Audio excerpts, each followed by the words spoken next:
Họ đắp y, làm lễ đắp y.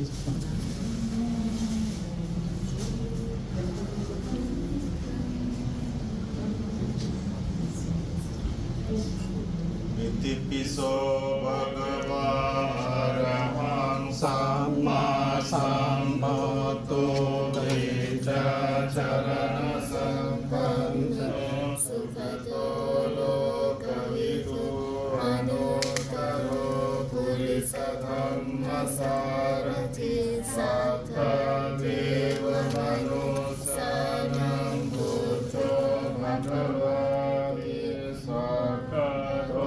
bhagavata dhammo sanditthiko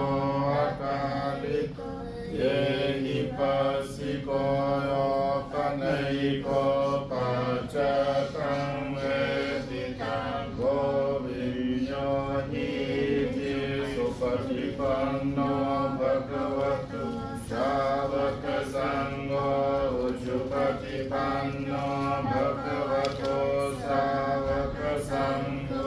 yaya patipanno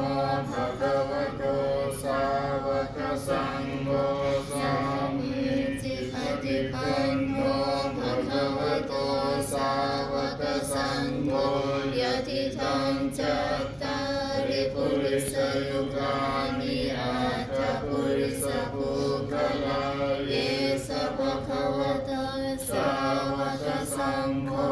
ahunayo pahunayo dakinayo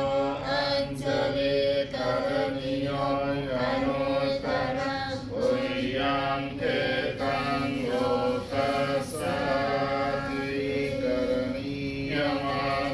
akakusalena yantang santang padang kavisamecha sakko ujuja sujuja suvacho cha samudvanatimani santo sako cha suvanu cha yapakicho cha salav